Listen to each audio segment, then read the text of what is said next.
بسم اللہ الرحمن الرحیم۔ السلام علیکم پیارے ناظرین گرامی، شب برات کیا ہے؟ شب برات پر نفل نماز پڑھنا اللہ سبحانہ تعالیٰ کو کیوں پسند ہے؟ کتنے نوافل پڑھنے چاہیے اور ان نوافل کو پڑھنے والوں کو کون کون سے انعامات ملتے ہیں؟ نہایت ہی اہم معلومات ہے، اور یہ تمام معلومات جاننے کے لیے اس ویڈیو کو آخر تک لازمی دیکھیے گا۔ محترم ناظرین گرامی، شعبان کی 15ویں شب برات کہلاتی ہے۔ برات کا مطلب بری کرنا، یعنی وہ رات جس میں مخلوق کو گناہوں سے بری کر دیا جاتا ہے۔ جان لیجیے کہ تقریباً 10 صحابہ کرام رضوان اللہ عنہم اجمعین سے اس بابرکت اور فضیلت والی رات کے متعلق احادیث منقول ہیں۔ امیر المومنین حضرت عائشہ صدیقہ رضی اللہ تعالی عنہا فرماتی ہیں کہ شعبان کی 15ویں شب کو میں نے نبی کریم صلی اللہ علیہ وسلم کو اپنی آرام گاہ پر موجود نہ پایا تو آپ کی تلاش میں نکلی، دیکھا تو آپ جنت البقیع کے قبرستان میں ہیں۔ آپ نے فرمایا کہ آج شعبان کی 15ویں رات ہے۔ اس رات میں اللہ سبحانہ تعالیٰ آسمانی دنیا میں نزول فرماتا ہے اور قبیلہ بنو کلب کی بکریوں کے بالوں کی تعداد سے بھی زیادہ گناہ گاروں کی بخشش فرماتا ہے۔ ناظرین گرامی، ایک اور حدیث میں نبی کریم صلی اللہ علیہ وسلم نے فرمایا کہ اس سال پیدا ہونے والے بچے کا نام لکھ دیا جاتا ہے، اور اس رات میں اس سال مرنے والے ہر آدمی کا نام بھی لکھ دیا جاتا ہے۔ اس رات میں تمہارے اعمال اٹھائے جاتے ہیں اور تمہارا رزق اتارا جاتا ہے۔ اسی طرح سے ایک اور روایت میں ہے کہ اس رات میں تمام مخلوق کی مغفرت کر دی جاتی ہے سوائے 7 لوگوں کے: شرک کرنے والے، والدین کی نافرمان، دل میں کینہ رکھنے والا، شراب پینے والا، ناحق قتل کرنے والا، شلوار کو ٹہنوں سے نیچے لٹکانے والا اور چغلی کرنے والا۔ ان 7 افراد کی اس بابرکت رات میں بھی مغفرت نہیں ہوتی، لیکن اگر ایسے لوگ اپنے گناہوں سے صدقے دل سے توبہ کر لیں تو انہیں بھی معاف کر دیا جائے گا۔ محترم ناظرین گرامی، حضرت علی رضی اللہ تعالی عنہ سے ایک روایت میں منقول ہے کہ اس رات میں عبادت کیا کرو اور دن میں روزہ رکھا کرو۔ اس رات سورج غروب ہوتے ہی اللہ سبحانہ تعالی اپنے بندوں کی جانب متوجہ ہوتا ہے اور اعلان ہوتا ہے کہ کون ہے جو گناہوں کی بخشش کروائے، کون ہے جو رزق میں وسعت طلب کرے، کون مصیبت زدہ ہے جو مصیبت سے چھٹکارا حاصل کرنا چاہتا ہے۔ ناظرین گرامی، ان احادیث مبارکہ صحابہ کرام اور بزرگان دین کے عمل سے ثابت ہوتا ہے کہ اس رات میں 3 کام ضرور کرنے چاہیے۔ اپنے فوت شدگان کے لیے قبرستان میں جا کر ایصال ثواب اور مغفرت کی دعا کی جائے، لیکن یاد رہے کہ نبی کریم صلی اللہ علیہ وسلم سے ساری زندگی میں صرف ایک مرتبہ شب برات میں جنت البقیع جانا ثابت ہے۔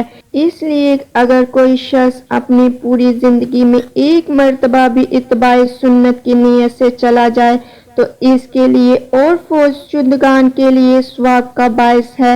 لیکن قبروں پر پھول پتیاں ڈالنا، چادر چڑھانا، چراغاں وغیرہ کرنا اور اس کام کو شب برات کا لازمی رکن خیال کرنا درست عمل نہیں ہے، کیونکہ جو عمل پیارے آقا صلی اللہ علیہ وسلم سے جس درجے میں ثابت ہو اسے اسی درجے میں رکھنا چاہیے۔ البتہ اس رات میں نفل نمازیں پڑھنا، قرآن پاک کی تلاوت کرنا اور ذکر و اذکار کرنا بھی ثابت ہے۔ محترم ناظرین، جب انسان اللہ سبحانہ تعالیٰ کی رضا اور خوشنودی کی نیت سے اس کی عبادت کرتا ہے تو اسے نفل نماز کہتے ہیں۔ اور یاد رہے کہ نفل نمازوں کو اپنے گھر میں تنہائی میں ادا کرنے کی بڑی فضیلت بیان فرمائی گئی ہے، اور نوافل نمازیں اللہ رب العزت کا قرب حاصل کرنے کا ذریعہ ہے۔ لہٰذا شب برات کو اس مقصد کے لیے موقع غنیمت سمجھنا چاہیے اور تنہائی کے عالم میں اپنے گھروں میں اللہ رب العزت کی خوشنودی حاصل کرنے کی نیت سے نوافل ادا کرنے چاہیے۔ یاد رہے کہ یہ